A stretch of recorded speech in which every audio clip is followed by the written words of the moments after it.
السلام عليكم ورحمة الله وبركاته. إن الحمد لله نحمده ونستعينه ونستغفره ونعوذ بالله من شرور أنفسنا ومن سيئات أعمالنا. من يهده الله فلا مضل له ومن يضلله فلا هادي له.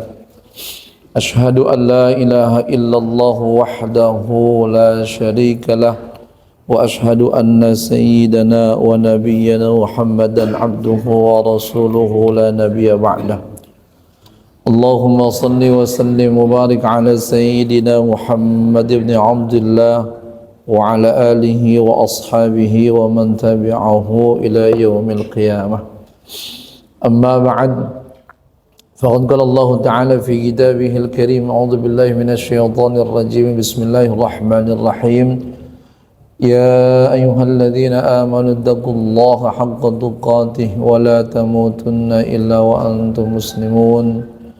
وقال النبي صلى الله عليه وسلم: فإن أصدق الحديث كتاب الله تعالى، وخير الحديث حديث محمد صلى الله عليه وسلم، وشر الأمور محدثاتها، وكل محدثة بدعة، وكل بدعة ضلالة، وكل ضلالة في النار. اللهم انفعنا بما علمتنا وعلمنا ما ينفعنا وزدنا علما وافتح علينا فتوح العارفين واجعلنا من عبادك الصالحين برحمتك يا الله يا أرحم الراحمين.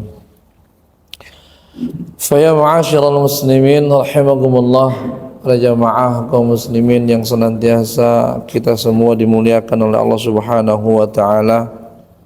Syukur alhamdulillah, pada kesempatan pada subuh kali ini Allah Subhanahu wa taala masih berikan kita ragam kenikmatan, nikmat iman, Islam, ihsan, sehat, afiah, nikmat panjang umur, sehingga kita dapat berkumpul di tempat yang mulia untuk melaksanakan kegiatan yang istimewa, kegiatan yang dimuliakan oleh Allah dan juga Rasulullah SAW.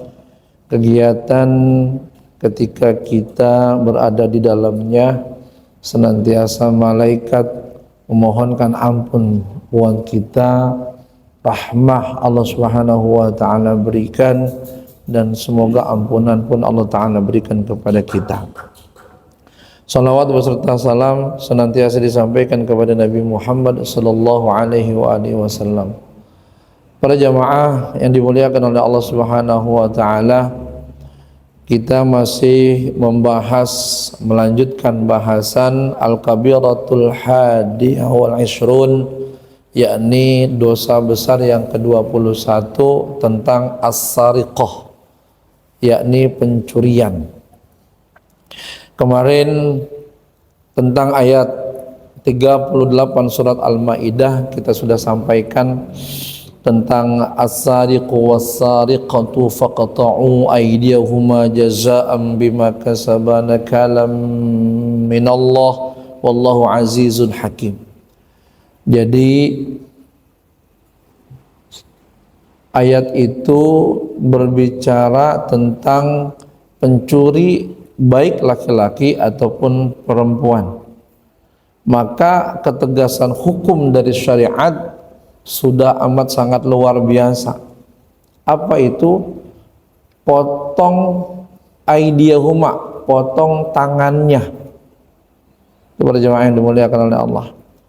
Kalau dia melakukan pertama potong tangan kirinya, kemudian melakukan tangan kanannya, kemudian yang kedua kaki kirinya, yang ketiga, nah ini yang ketiga bukan lagi potong lagi pada jamaah ya. Jadi ada kalanya dia diasingkan, diberikan sanksi ya, yang berat oleh syariat. Para jamaah yang dimuliakan oleh Allah Subhanahu wa taala, lalu kemudian kemarin juga kita jelaskan, ini barang yang dicuri besarannya berapa? Kalau cuma sekedar satu buah rambutan, satu buah kelengkeng, satu buah duku, masuk nggak kategori itu gitu. Nah kemarin para jamaah yang dimuliakan oleh Allah, jumhur ulama yang kita bacakan dalam tafsir Ibnu Katsir disampaikan bahwa mayoritas ulama itu menentukan adanya had atau hiddah, batasan. Berapa batasannya? Itu 3 dirham perak ya. 3 dirham perak, atau kalau kita konversikan ya, yakni 4,45 gram emas ya. Di sini disampaikan hadis Sayyidah Aisyah, la tuqta'u yadu sadiqin illa fi rub'i dinarin fasa'idan. Jangan dipotong tangan seorang pencuri ketika dia sudah mencurinya 1/4 dinar lebih. Itu para jemaah yang dimuliakan oleh Allah. Ada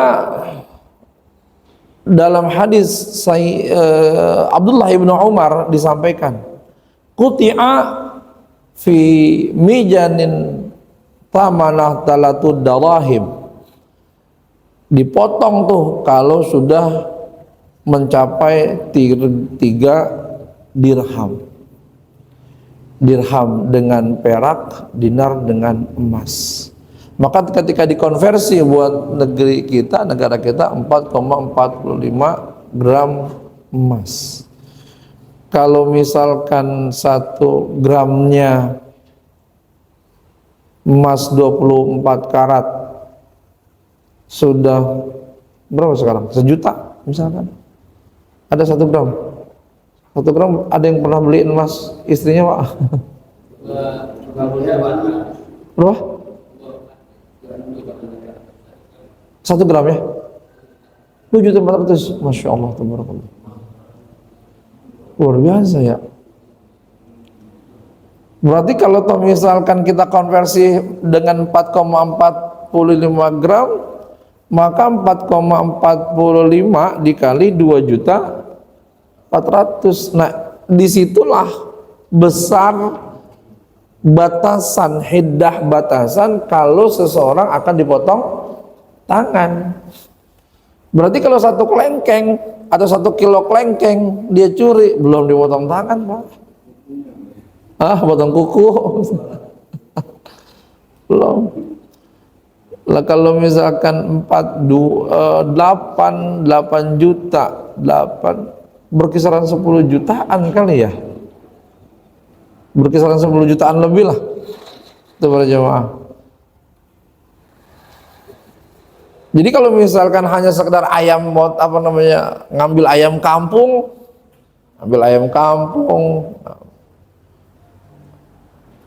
lalu bukan dipotong tangan lagi kalau ngambil ayam kampung, dipukulin, digebukin.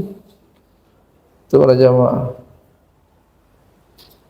Nah ini yang harus dipotong tangan, memang yang menyebabkan hancurnya daerah Aceh, Sumatera, itu pantas tuh dipotong tangan tuh, bahkan lebih daripada potong tangan tuh, pencurian begitu. Iya, Pak Ustadz, saya kan kagak nyuri Pak Ustadz, cuman tanda tangan doang. Berarti ada keterlibatan. Itu para jamaah, ada keterlibatan. Jadi jumhur ulama mensepakati adanya batasan. Jadi ayat ini sekalipun sifatnya umum para jamaah, ya, itu ditaksis lagi, lebih spesifik lagi, dijelaskan oleh hadis Rasulullah SAW tentang batasan itu. Ada yang mengatakan 1/4 dinar, 3 dirham, ya, maka dikonversi oleh para ulama di Indonesia itu 4,45 gram. Jazaa'an bima kasaba, balasan tuh. Jadi potong tangan itu balasan buat si pelaku. Nakala minallah, dan juga sebagai siksa dari Allah Subhanahu wa taala. Wa qala Nabi sallallahu alaihi wasallam. Nah, sekarang kita masuk bahasan hadis Rasulullah sallallahu alaihi wasallam. La'anallahu as-sariqa alladhi yasriqul bidata fatuqta'u yaduhu wa yasriqul habla fatuqta'u yaduhu. Rawahul Bukhari fi Kitabul Hudud. Kata Nabi Muhammad SAW, Allah Subhanahu wa taala melaknat orang yang mencuri. Ini di dalam hadis tidak disebut sariqah. Kan ada sarik itu pencuri laki-laki. Sariqah itu pencuri perempuan. Di sini walaupun tidak disebut pencuri perempuan, maka itu kaidah aglabiyah. Disebut laki-laki, perempuan ngikut. Tapi disebut perempuan, maka laki-laki tidak ngikut. Ya ayyuhalladzina amanu kutiba alaikumus shiyam. Wahai orang-orang yang beriman, itu kan alladzina isim mausul untuk jama' muzakkar, artinya buat laki-laki. Apakah hanya laki-laki saja yang wajib puasa? Tidak, laki-laki dan perempuan. Para jamaah. Nah, di sini Rasulullah menyampaikan la'anallahu sariq. Allah taala melaknat orang yang mencuri. Kita pernah menjelaskan para jamaah, kalaulah ada redaksi nas Al-Quran ataupun hadis dengan kata-kata laknat, para jamaah, itu berarti catatan dosanya bukan kecil tapi besar. Dalam hadis ada lagi, la'anallahu an-nazir wal manzur. Allah melaknat orang yang melihat aurat orang lain dan orang yang dilihat auratnya. La'anallahu an-nazir wal manzur. Allah melaknat orang yang melihat aurat orang lain dan yang dilihat auratnya. Jadi para jamaah yang dimuliakan oleh Allah, kita haram melihat aurat orang lain, laki-laki ataupun perempuan. Itu para jamaah. Jadi tidak boleh melihat aurat laki-laki. Ya, Pak Ustadz, saya kan dulu satu pondokan sama dia. Kalau mandi itu anak pondok bareng-bareng, Pak Ustadz, telanjang bareng telanjang. Itu haram, Pak. Allah laknat itu. Lah walaupun laki-laki. Itu para jamaah. Maka para jamaah yang dimuliakan oleh Allah, wal manzur, dan dilaknat juga yang dilihat. Berarti siapa yang membuka auratnya, Allah laknat dia. Jadi para jamaah, kalau misalkan lagi kerja bakti, usahakan jangan pakai celana pendek yang di atas lutut, tapi gunakan celana yang seperempat ya, sepertiga ya. Jadi yang di betis atau di bawah lutut, itu para jamaah. Ya, Pak Ustadz, iya, kalau dia pakai apa tuh yang ketat itu namanya, Pak, celana ketat, legging. Laki-laki misalkan Pak Ustadz dia pakai celana pendek, kemudian ke bawahnya pakai legging, celana yang ketat itu, ya, itu gimana Pak Ustadz? Kalau dia tidak ketatnya pada jamaah, itu pada area di mana di atas lutut sedikit, lalu kemudian turun ke bawah, di bawah lutut, itu nggak jadi masalah, menutupi namanya. Oke Pak Ustadz, itu laki-laki. Kalau perempuan, nah kalau perempuan beda lagi Pak, karena dia auratnya adalah seluruh tubuhnya kecuali telapak tangan dan juga wajah. Maka ketika dia pakai celana legging, walaupun tadi tuh ya, ketika dia lari pakai celana legging, kemudian kan ada celana pendeknya tuh ya, tetap aja hukumnya haram. Kan tertutup Pak Ustadz auratnya. Ada dua, Pertama, tertutup auratnya, kedua, tidak membentuk aurat. Gitu. Kalaulah dia laki-laki membentuk auratnya pula, laki-laki pakai celana legging atau pakai celana ketat, sama, haram hukumnya. Haram. Full misalkan pakai celana ketat gitu, haram hukumnya. Karena membentuk. Itu para jamaah yang dimuliakan oleh Allah Subhanahu wa taala. Ya. Jadi ada hadis Rasulullah SAW itu. Ya. Sinfani min ahlin nari lam arahuhuma, kata Rasulullah, dua kelompok orang penghuni neraka yang tidak akan aku berikan pertolongan. Yang pertama, imamun, seorang pemimpin yang senantiasa menyakiti bawahannya, entah dengan memecut atau dengan penyiksaan yang lain. Yang kedua, nisaun ariyatun kasiyatun mailatun mumilat, yakni wanita yang berpakaian tapi telanjang. Apa itu? Ada kalanya transparan, ada kalanya terbuka, ada kalanya ketat. Itu berjamaah. Nah ini kan dasarnya la'anallahu nazir wal manzur. Allah melaknat orang yang melihat dan yang dilihat. Berarti kalau begitu, kembali kepada redaksi awal, kalaulah ada nas Al-Quran ataupun hadis yang menyampaikan dengan kata-kata laknatan, maka itu dosa besar. Kepada jamaah,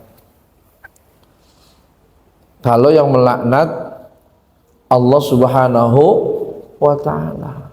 Pak Ustadz, ya, di dalam kitab Bulughul Maram ada hadis Rasulullah SAW tentang laknatan seseorang yang ia qadha hajat di tempat umum.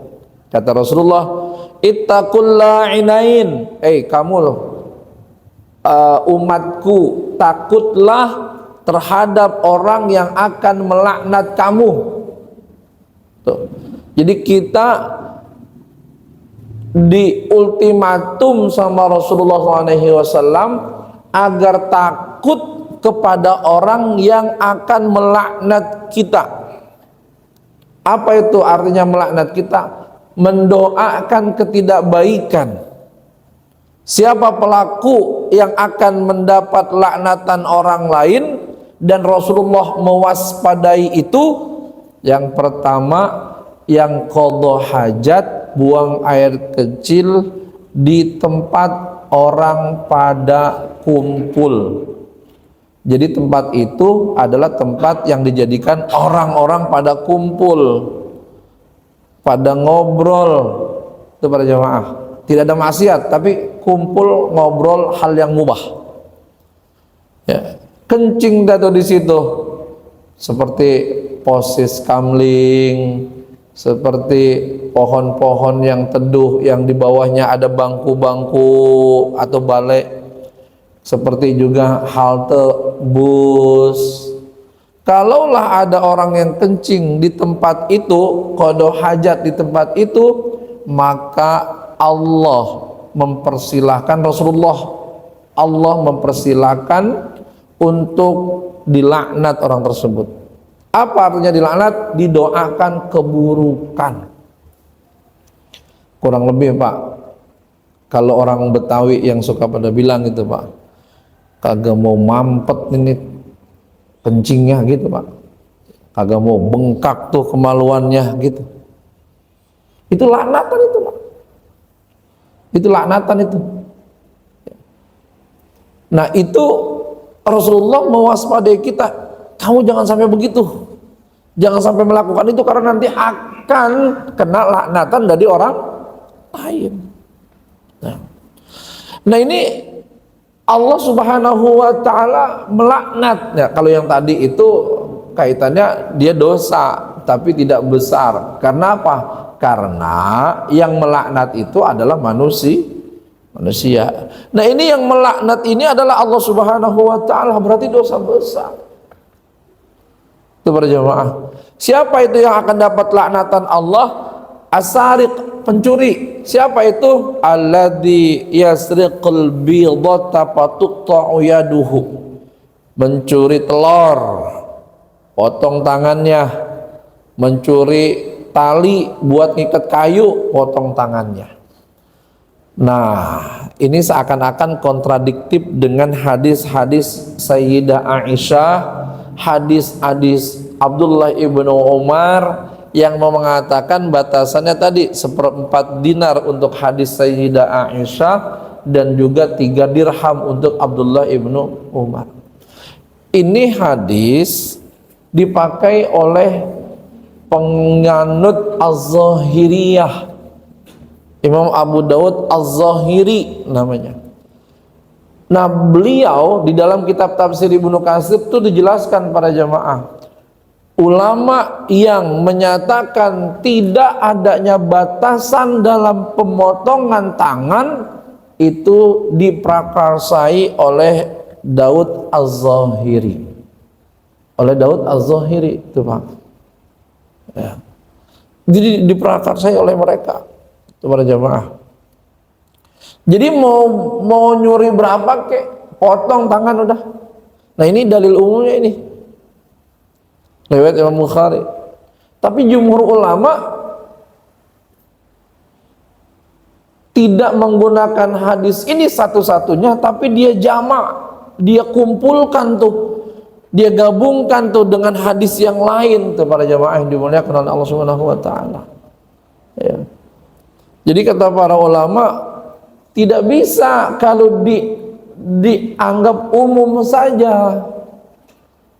Jadi nyuri satu kelengkeng, satu buah kelengkeng dicuri sama dia. Potong tangan, masya Allah. Kelengkeng, satu rambutan. Itu para jamaah. Kemudian mangga muda dicuri sama dia, wah ketahuan potong tangan, bisa. Jadi hadis atau dalil umum ini, adakah dalil taksisnya, pengkhususnya, ya, adakah penjelasnya? Jadi tidak enak-enakan menggunakan dalil begitu saja. Kita harus tahu dalil yang lain, adakah yang lebih mentafsilkan, menjelaskan tentang dalil umum ini. Itu para jamaah. Jadi tidak serta-merta yang umum diberlakukan umum kalau misalkan ada dalil keterangan yang sifatnya khusus. Itu para jamaah. Ya. Para jamaah yang dimuliakan oleh Allah, jadi ya tidak sembarangan ya menggunakan dalil begitu saja, apalagi mengklaimnya sangat amat radikal. Sesuatu perbuatan dinyatakan wah ini nggak boleh dilakukan karena nggak ada hadisnya. Pertanyaannya sederhana, sudah berapa kitab hadis yang Anda baca? Hatamkah Sahih Bukhari? Hatamkah Sahih Muslim? Hatamkah Imam Abu Daud, Sunan Abu Daud? Hatamkah Sunan Tirmidzi, Sunan Nasai, Ibnu Khuzaimah, Ibnu Majah, dan seterusnya. Itu para jamaah. Ya, jadi ketika kita tahu satu hadis, maka adakah padanan atau adakah hadis lain yang mengkhususkan ini? Kemudian derajatnya gimana? Para jamaah yang dimuliakan oleh Allah Subhanahu wa taala. Nah, jadi hadis ini hadis mencuri telur aja langsung dipotong. Tadi saya sampaikan ini digabungkan dengan hadis Sayyidah Aisyah yang menyatakan la tuqta'u yadus sariq illa fi dhum'i dinarin fasa'idan. Jadi batasan minimalnya, standar awalnya 1/4 dinar. Jadi dari emas atau emas. Lalu kemudian dalam hadis Abdullah ibnu Umar riwayat Imam Bukhari juga. Tadi Sayyidah Aisyah riwayat Imam Muslim tuh yang menyatakan quti'a fi mijani tamanata la ta'asat darahima. Jadi kalau misalkan dia sudah mencapai 3 dirham, maka potong tangan. Itu para jamaah yang dimuliakan oleh Allah. Nah kalau cuma telur, tali buat ngikat kayu bakar. Ya, kalau di pasar itu para jamaah, kita suka ngelihat ada orang jual tali itu dari rumput gajah yang dikeringkan kemudian dipintal sama dia lalu dijual-jual tuh Pak. Masa cuma sekedar mencuri itu dipotong tangan? Allah Akbar, luar biasa ya, jadi harus dijamak. Wa qala Rasulullah SAW, jadi hadis yang tadi kita baca yang menjadi perhatian kita apa? Allah melaknat orang yang mencuri.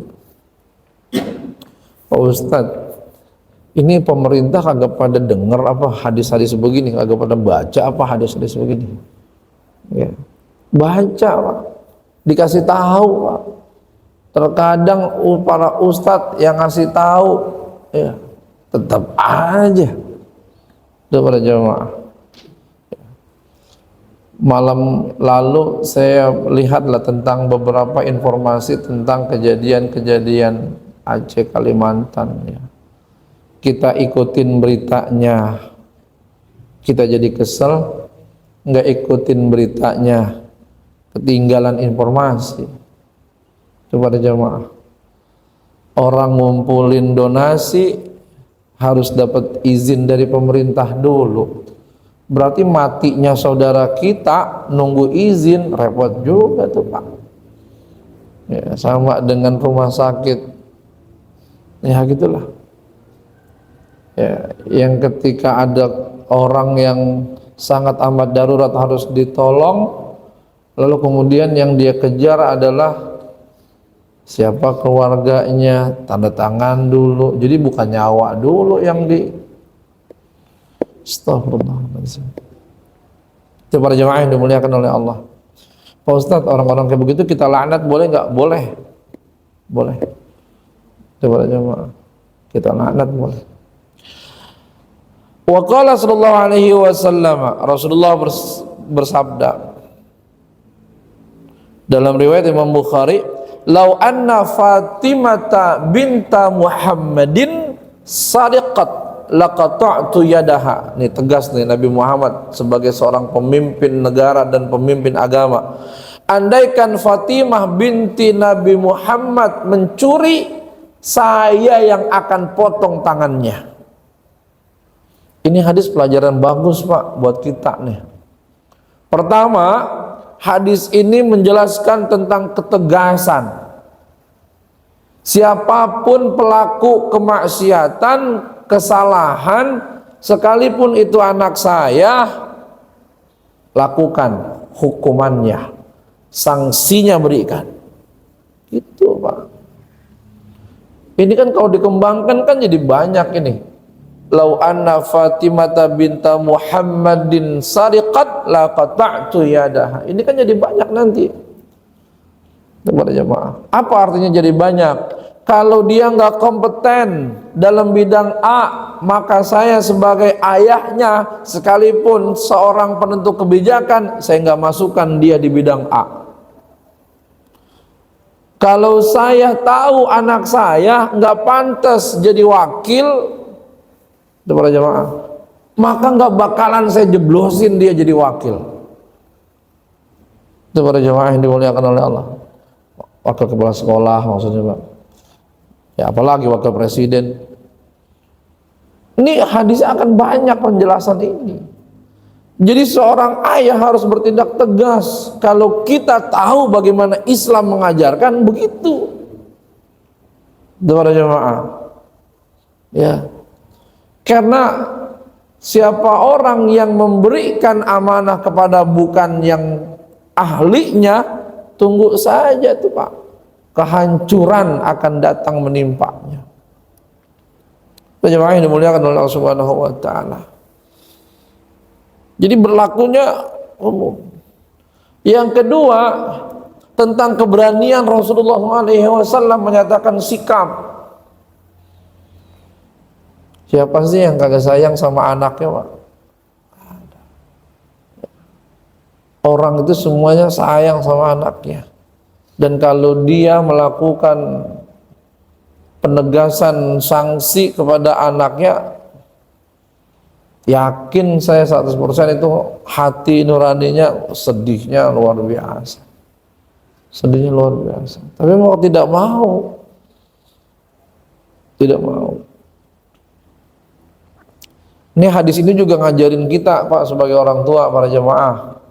Sebagai orang tua yang kita sekolahin anaknya, sekolah yang kita sekolahin anak kita, bilang sama gurunya, kalau misalkan anak saya kurang disiplin, tindak tegas aja, Pak, Bu, gitu. Ini mah anak ditindak tegas, orang tuanya ngomel-ngomel, marah-marah, ngadu ke polisi. Yang begini kan orang tua yang gagal namanya, Pak. Yang bisa rapat malam doang, kemudian ditampung sama istrinya, 9 bulan dikeluarin sama istrinya. Begitu doang tuh kerjaannya. Ya. Makanya saya setuju dengan Dr. Adian Husaini, harusnya itu orang tua harus S1 pendidikan orang tua gitu. Dokter aja ada pendidikannya, sekretaris pendidikannya ada, ekonomi pendidikannya ada. Orang tua yang menyebabkan anaknya sukses di masa yang akan datang harusnya ada S1-nya. S1 orang tua. Gimana jemaah? Karena memang kesuksesan anak itu dari situ. Itu. Jadi dia, ayahnya punya alasan, saya kan kerja dari pagi sampai malam. Itu memang risikonya si laki-laki, ya. Sehingga dia dimuliakan sama Allah. Kerja, kalau dia punya anak, anaknya urusin, gitu. Kepada jemaah yang dimuliakan oleh Allah. Jadi hadis ini mengajarkan banyak ini, mengajarkan banyak. Jadi jangan sampai kita jadi orang tua ngebela anak padahal anak kita salah, gitu. Ya. Nah, saya dapetin tuh, Pak, di dunia pendidikan begitu, Pak. Dapetin saya di dunia pendidikan begitu. Kepada jamaah. Ya. Makanya saya rada gimana ya sama orang tua yang model begitu. Apalagi yang saya hadapin ibu-ibu, misalkan, aduh, udah ini aja saya dah. Ya. Ibu bisanya ngadonin doang, saya bilang, habis itu ninggalin dah.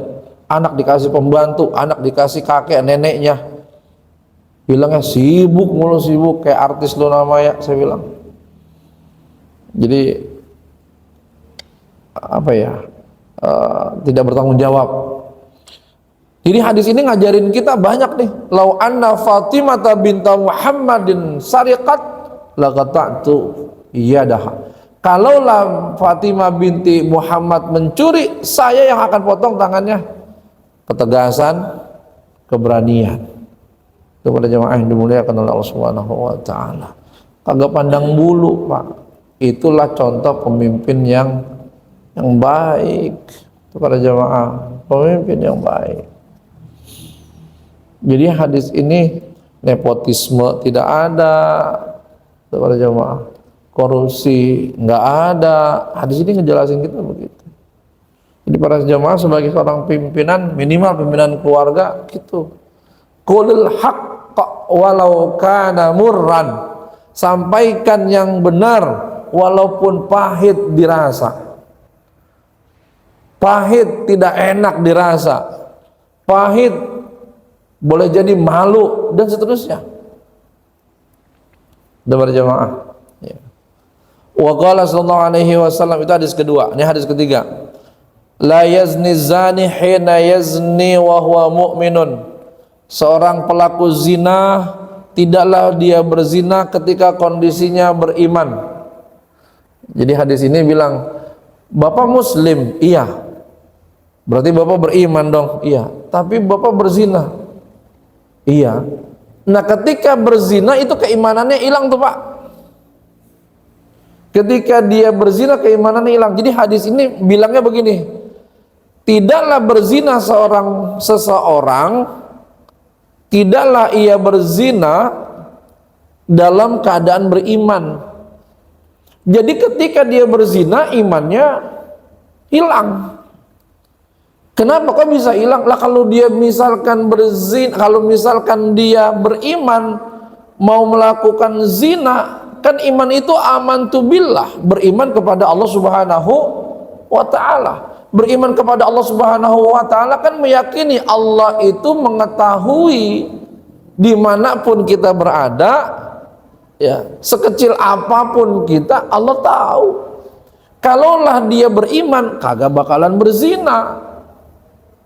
Para jamaah ingat nggak ceritanya seseorang yang terperangkap di gua? Itu kan doanya dengan wasilah tuh, dengan perantara. Ketika pintu gua tertutup batu besar, dia mohon kepada Allah. Salah satunya bilang begini, ya Allah, dulu saya punya anak yatim yang saya asuh. Dia anak saudara saya, cantik orangnya. Tuh para jamaah, kondisinya udah sama-sama kagak pakai apa-apa. Ibarat kata itu tinggal nurunin doang, maka alat masuk ke dalam alat, tinggal nurunin doang. Tapi ketika mau diturunin, saya ingat karena omongan si anak yatim perempuan tadi, la yahillu, tidaklah boleh seseorang yang bukan miliknya memasukkan ke dalam cincin yang bukan miliknya. Langsung serentak tuh, ya, saya angkat, belum nyelup, orang belum masuk. Itu para jemaah, saya istighfar, langsung saya suruh udah pulang. Kata si mau pelaku itu, ya Allah, kalaulah itu bagian daripada kebaikan yang aku lakukan karena aku beriman kepada Engkau, bukakanlah pintu penghalang, geserlah batu yang menghalangi pintu gua ini, bergeser. Tuh Pak. Jadi kalau imannya ada, zina kagak ada. Orang yang berzina karena imannya hilang. Imannya hilang. Saat itu kepercayaannya kepada Allah Subhanahu wa taala hilang. Pada jamaah. Atau mungkin bahasa hilangnya kita lebih enaknya apa? Berkurang lah. Gitu Pak, berkurang. Jadi bukan hilang menjadi nol, artinya saat itu jamaah, saat itu. Wala yasriku sarik hina yasriku wa huwa mu'min. Tidaklah seorang pencuri melakukan pencurian padahal saat itu dia beriman. Jadi pada jamaah begitu juga pencuri Pak. Pencuri begitu. Jadi ketika dia melakukan pencurian, saat itulah imannya hilang. Saat dia teken tanda tangan tentang penjualan kayu, hutan dan lain sebagainya, dia tanda tangan tuh, imannya saat itu hilang. Padahal tidak diperkenankan. Gitu para jemaah yang dimuliakan oleh Allah Subhanahu wa taala, ya. Jadi setiap orang yang melakukan kemaksiatan, maka saat itu pula imannya hilang. Walakin taubah ma'rudah ba'du, akan tetapi taubat itu terbentang lebar setelah itu. Itu para jamaah. Ini hadis riwayat Imam Bukhari Muslim. Jadi taubat terbentang lebar. Ustadz habis itu melakukan lagi, taubat lagi, melakukan lagi, taubat lagi, melakukan taubat lagi. Ini antara Allah Subhanahu wa taala yang akan menghukum para jamaah. Yang disebut dengan taubat sambal, ya.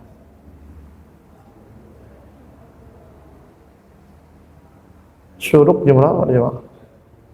Sudah syuruk belum? Belum ya? Belum ya? Para jemaah yang dimuliakan oleh Allah Subhanahu wa taala, itu yang ketiga tuh. Jadi keimanan seseorang hilang saat dia zina, mencuri, hilang tuh keimanannya.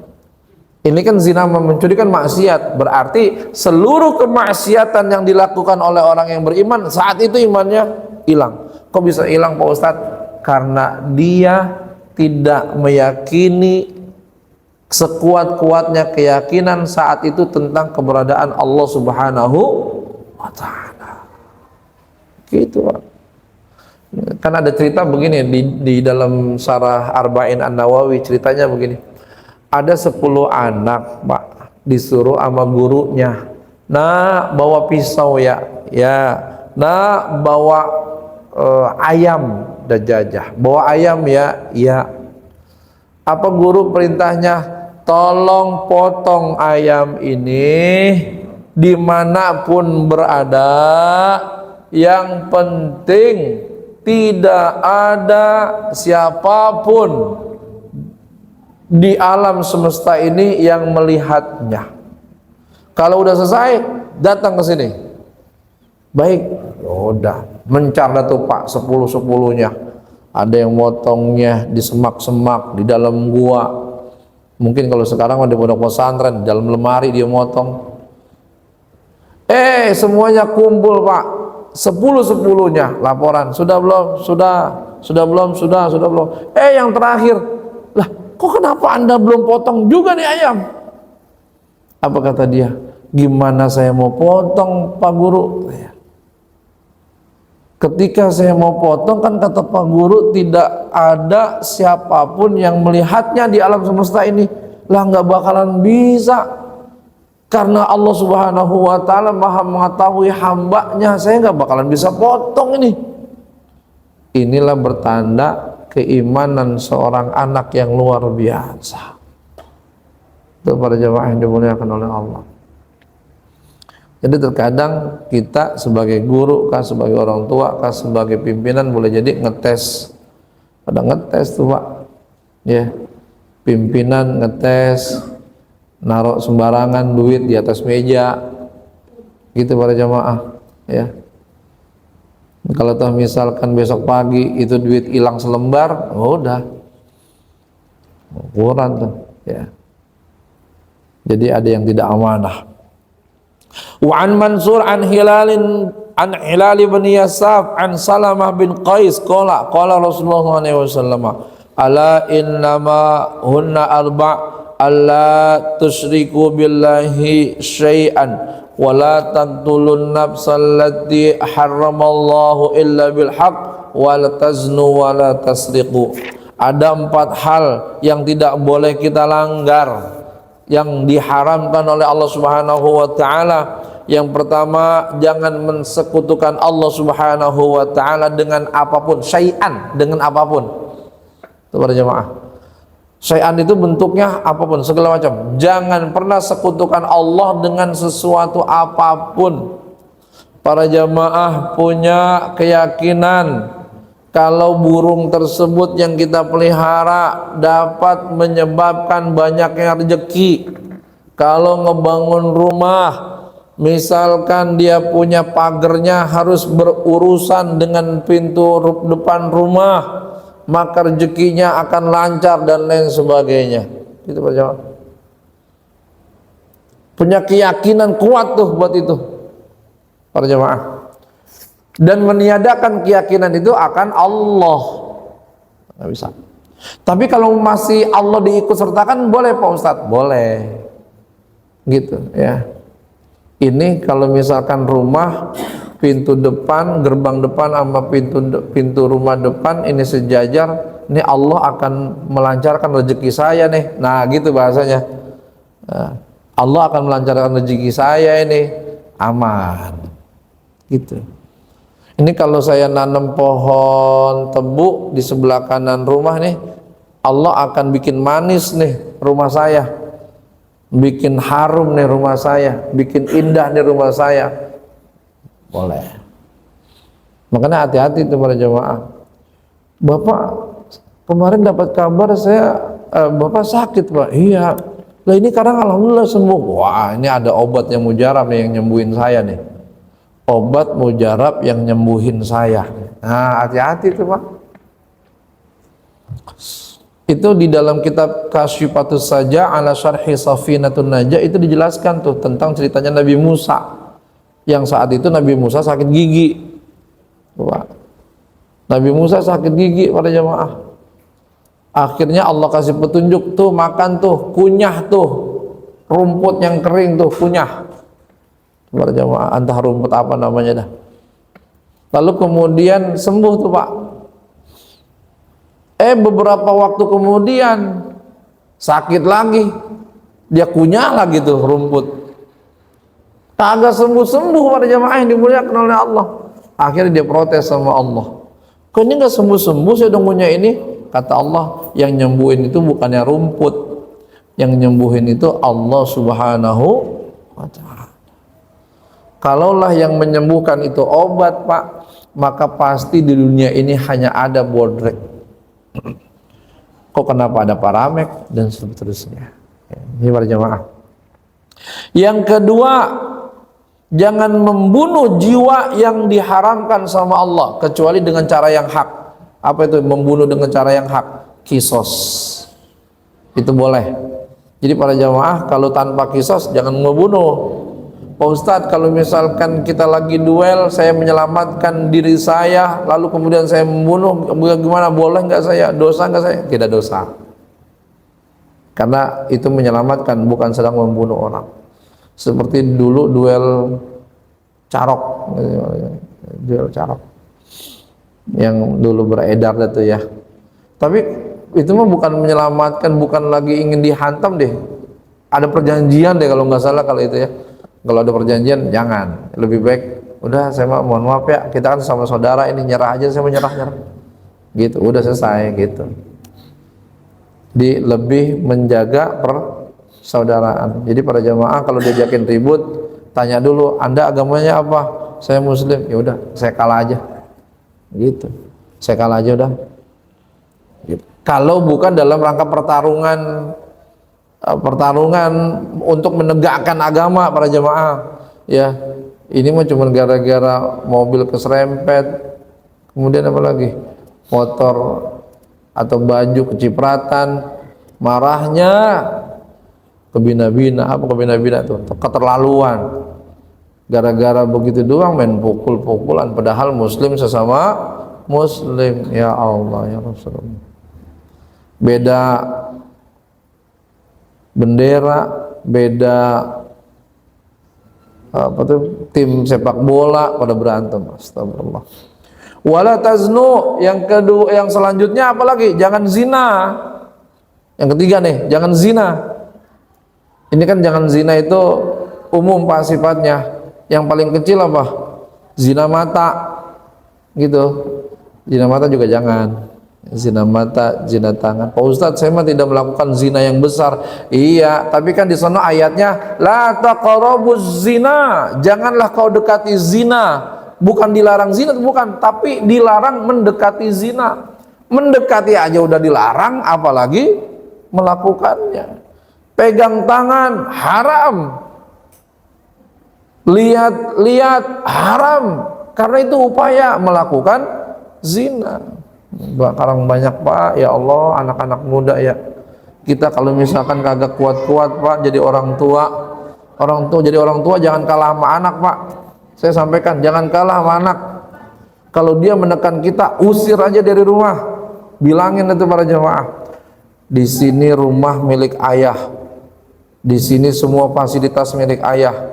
Kalau Anda sebagai anak yang dengan sebab ayah sama ibu Anda ada nggak ngerti, keluar dari sini. Jangan ambil fasilitas dari ayah, keluar dari sini. Gitu. Itu kan dulu Nabi Nuh dimarahin sama Allah begitu. Saya belajar dari Aba Ihsan Parenting Auladi begitu tuh Pak. Tegasnya luar biasa. Tapi dijelaskan, Anda kalau keluar sengsara, nggak ada yang ngasih makan, nggak ada yang ngasih minum. Dia pergi ke rumah neneknya calling-in lagi. Ya, pamannya calling-in lagi gitu. Jadi orang tua jangan kalah siasat. Wala tasriqu, jangan mencuri. Ini juga haram. Kultu, ini pendapatnya Imam Zahabi berarti para jamaah. Wala tanfa'u sadiq taubatuhu. Tidaklah taubatnya si pencuri bermanfaat. Jadi taubat pencuri tidak bermanfaat illa kecuali bi ayyarudda ma sariqahu. Seorang pencuri taubatnya sia-sia. Seorang pencuri taubatnya tidak dianggap. Kenapa? Karena belum ngembaliin barang. Kalau udah ngembaliin barang maka taubatnya diterima. Ya Allah, saya bertobat, saya sudah mencuri duit masyarakat, korupsi, saya bertobat ya Allah, nggak diterima. Nggak diterima. Ya Allah, saya datang deh umroh deh, saya jadiin umroh, nggak diterima. Balikin dulu duitnya, baru selesai. Fa in kana muflisan tahallala min sahibil mal. Kalau misalkan dia bangkrut, maka udah apa yang dia miliki jadi sitaan. Itu para jamaah yang dimuliakan oleh Allah Subhanahu wa taala. Jadi bahaya sekali para jamaah bagi kita yang melakukan pencurian, ya, apapun jenis pencuriannya. Para jamaah yang dimuliakan oleh Allah Subhanahu wa taala, demikian yang dapat disampaikan. Maka berhati-hatilah para jamaah tentang masalah pencurian, sekecil apapun, walaupun enggak potong tangan, tapi Allah benci. Allah taala melaknat kita. Ya, apalagi itu berbicara hak orang lain, ya. Lalu kemudian tentang masalah laknat para jamaah, bukan hanya pencurian saja yang dilaknat, melihat aurat orang lain pun dilaknat. Hati-hati. Membuka aurat pun dilaknat. Hati-hati. Kemudian kita harus bersikap tegas buat anak kita, buat orang yang kita pimpin, siapapun dia, ya, karena itu menjadi bagian penting dalam sikap Islam. Itu saja para jemaah yang dimuliakan oleh Allah Subhanahu wa taala. Silakan kalau ada yang bertanya. Ya.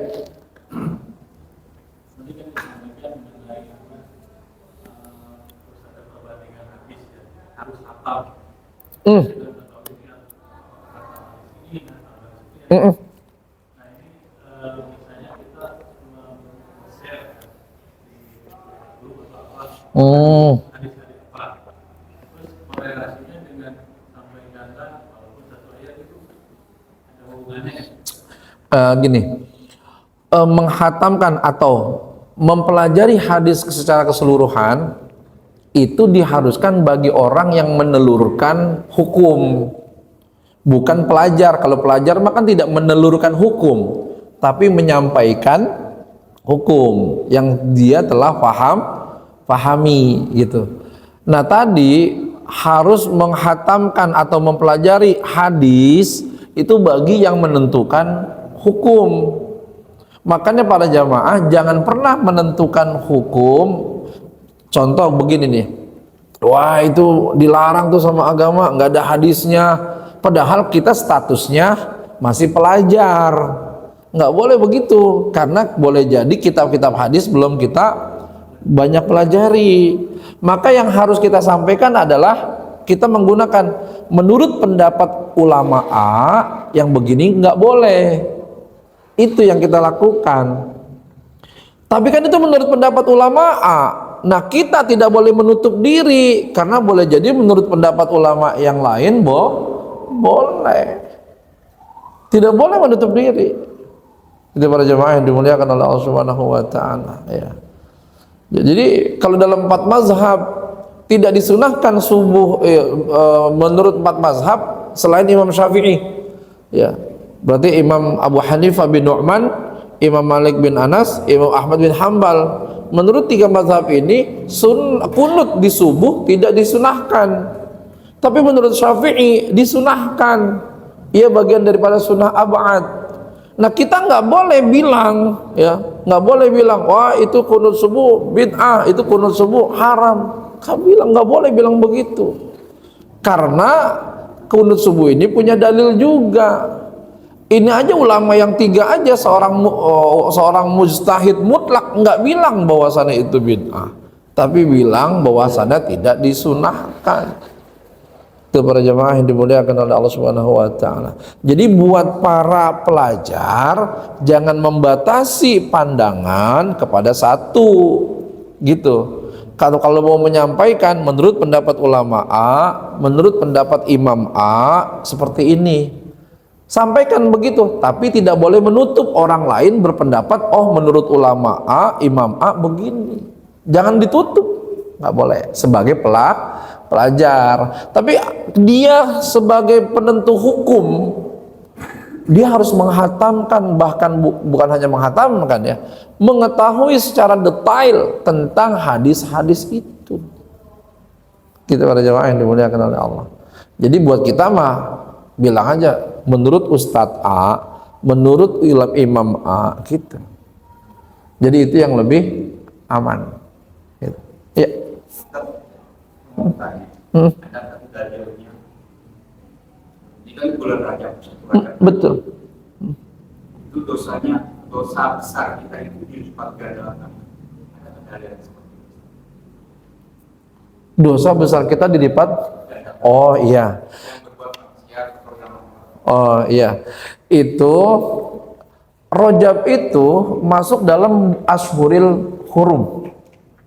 Iya. Rajab itu masuk dalam Ashhuril Hurum. Apa Ashhuril Hurum? Bulan-bulan yang dimuliakan. Itu dalam surat At-Taubah. Inna iddatash syuhuri indallahi idna asyara syahran fi kitabillah yawma khalaqas samawati wal ard minha arba'atun hurum. Di antaranya adalah 4 bulan yang dimuliakan. Nah, di dalam tafsir Ibnu Katsir itu perkataan Ali bin Abi Thalhah disampaikan, siapa orang yang melakukan kemaksiatan di 4 bulan yang dihormati ini, maka akan dilipat gandakan tuh dosanya, catatan dosanya. Kalau melakukan kebaikan akan dilipat gandakan tuh kebaikannya. Itu ada dalilnya di dalam tafsir Ibnu Katsir dan disampaikan dalam riwayat Ali bin Abi Thalhah. Dan itu ulama sepakat tentang masalah itu. Jadi ada dalilnya tentang masalah kalau bulan Rajab ibadah dilakukan maka dilipat gandakan, kemaksiatan dilakukan maka catatan dosanya dilipat gandakan. Seperti itu. Ada lagi? Cukup? Ustaz. Baik. Tadi sambil dengar Ustaz, ngurusin anak-anak dengan Ustaz tentang kunut subuh, tapi tentang bid'ah sunnahnya tadi. Ada orang berpandangan bahwa hukum itu cuma 2, bid'ah dan sunnah. Kalau nggak sunnah bid'ah, kalau nggak bid'ah sunnah. Pernah tuh ada viral tuh di masjid mana gitu, ini bid'ah. Padahal kayaknya nih, nanti mohon penjelasan buat saya dan kawan-kawan. Kalau dari fikih ada 5, wajib, sunnah, mubah, makruh, haram, kan gitu Ustaz. Yang mana yang benar nih? Karena yang populer yang itu bid'ah sunnah itu yang populer tuh. Apakah yang populer ini benar atau harus diluruskan? Oke. Baik, kalau bicara hukum, jadi hukum syariat ya, itu ada halal, ada haram, ada sunnah, ada wajib, ada makruh. Itu para jemaah ya. Itu tentang hukum syariat. Lalu sunnah dan bid'ah itu adalah kaitannya bukan dengan hukum, tetapi dengan ketentuan pelaksanaan ibadah, apakah ada contoh dan tidaknya. Kalau ini perbuatan ini sunnah, berarti maksudnya perbuatan ini ada contoh dari Rasulullah atau ada ketentuan dalilnya. Umumnya gitu. Ada ketentuan dalilnya. Oh, perbuatan ini bid'ah, berarti tidak ada ketentuan dalilnya. Jadi kalau bicara masalah hukum, itu tadi betul yang disampaikan, ada halal, ada haram, ada sunnah, ada wajib, ada mubah, ada makruh, gitu para jemaah.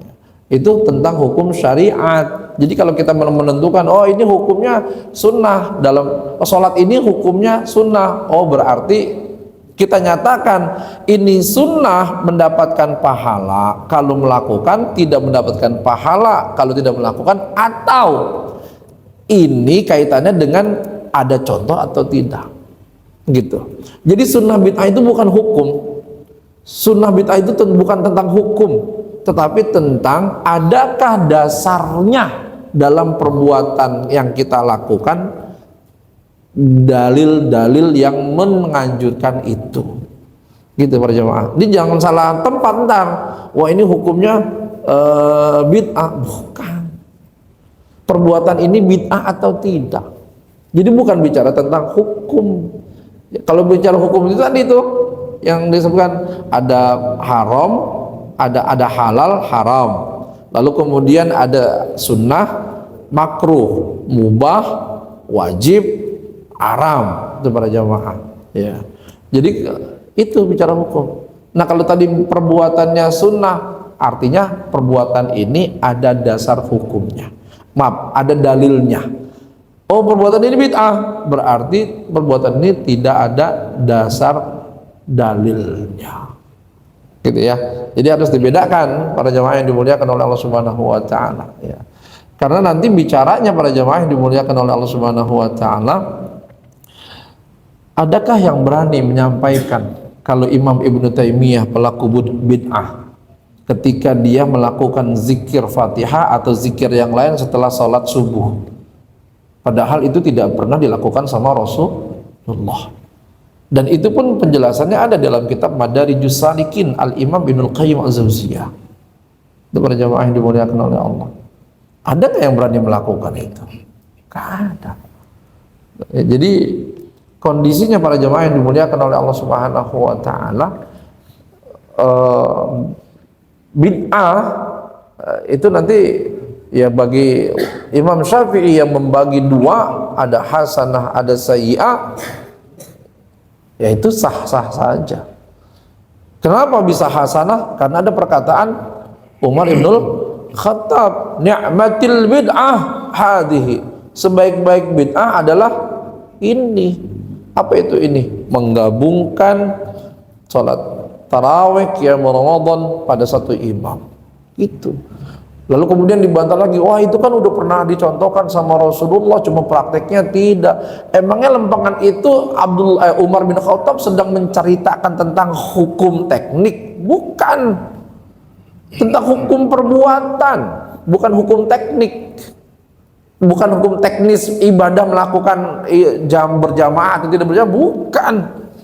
Itu sedang melakukan sebuah penjelasan bahwasannya ini sekalipun Rasul tidak melakukan teknik yang seperti ini, gitu, hukumnya nikmatil bid'ah. Kemudian ketika menyusun mushaf, mengkodifikasi mushaf, kan muncul lagi perkataan itu, nikmatil bid'ah. Itu para jamaah, sebaik-baik bid'ah. Itu para jamaah yang dimuliakan oleh Allah Subhanahu Wa Taala. Jadi bid'ah itu bukan tentang hukum, tapi tentang adakah dasar perbuatan ini dalilnya. Gitu. Ya. Ingat, dalil itu ada umum, ada khusus, ada am, ada khusus, ada mujmal, ada mufassal, ada mutlak, ada mubayyan dan seterusnya. Itu jadi memang harus didetailkan. Saya kira demikian. Satu lagi boleh? Oke, boleh. Menyambung Ustaz tadi sampaikan ada Syekh Ibnu Taimiyah yang zikir ba'da subuh sampai syuruk Al-Fatihah, atau yang bacaannya kalau nggak salah ya hayyu ya qayyum bi rahmatika astaghits. Itu kan memang nggak pernah dicontohkan oleh Nabi sallallahu alaihi wasallam. Tapi beliau amalkan itu kan. Dan kita nggak boleh berani-berani bilang bahwa Syekh sedang atau telah melakukan bid'ah. Apakah yang Ustadz maksud adalah Syekh Ibnu Taimiyah itu mengambil dalil yang am, bukan yang khos gitu, bahwa ada ayat-ayat yang tersebar fasburullaha katsiran la'allakum tuflihun, banyak-banyaklah berzikir supaya kamu jadi orang yang beruntung. Artinya apakah seperti itu? Maknanya begini, kalau yang nggak dicontohkan Nabi tapi ada dalil umum yang bisa ditarik ke amalan seseorang, maka itu nggak bisa disebut bid'ah seperti yang Syekh Ibnu Taimiyah contohkan. Apakah begitu, Ustaz? Betul, iya. Jadi kalau misalkan ada dalil umum, maka berlakukan keumuman dalil itu dimanapun berada, selagi tidak ada dalil lagi yang menentang itu, gitu. Itu kan dalil umumnya. Misalkan Rasulullah itu Anna Rasulullah sallallahu alaihi wasallam yadhkuru fi kulli ahyan. Rasulullah itu berzikir setiap waktu. Kan ba'da subuh sama sampai suruh kan waktu. Gitu. Lah jangan dibatasin batasan umuman hadis itu. Dengan apa? Wah, Rasulullah kan nggak mencontohkan. Rasulullah zikir setiap waktu loh. Ketika zikir setiap waktu, para jemaah yang dimuliakan oleh Allah, berarti kan ba'da subuh sampai suruh waktu. Gitu. Entah itu zikirnya apa, mau Al-Quran kayak mau Fatihah segala macam, ya monggo, yang penting zikir. Dengan dalil umum itu maka diberlakukan keumumannya. Dia harus dibantah dengan apa? Dengan dalil yang menyatakan dilarang zikir setelah subuh. Harus ada dalilnya. Tidak boleh juga menggunakan dalil apa di sana, man amila amalan laisa fihi amruna fahuwa raddun. Ingat, amruna itu bukan perintah tapi perkara. Apa perkara maksudnya? Hadis. Man amila amalan, siapa yang melakukan sebuah perbuatan laisa fihi, tidak ada padanya, pada siapa itu? Pada perbuatan tadi. Hi itu kembali kepada amalan. Amruna, amruna itu apa artinya? Dalilnya. Dalilnya, dalil itu kan tadi ada banyak, ada umum, ada khusus, ada mujmal, mubayyan, mufassal, dan seterusnya. Itu para jemaah. Jadi begitulah cara memperlakukan dalil, gitu ya. Sekian cukup. Oke, baik. Demikian para jemaah yang dimuliakan oleh Allah Subhanahu wa taala. Mudah-mudahan Allah Subhanahu wa taala berikan kita istiqomah, kekuatan iman dan Islam. Allah Subhanahu wa taala berikan kita rahmah dan juga maghfirah. Allah taala jadikan keluarga kita sakinah mawaddah warahmah, anak cucu kita dijadikan soleh dan juga solehah. Kita tutup dengan tasbihul kifarah. Subhanakallahumma wa bihamdika asyhadu an la ilaha illa anta astaghfiruka wa atubu ilaik. Assalamualaikum warahmatullahi wabarakatuh.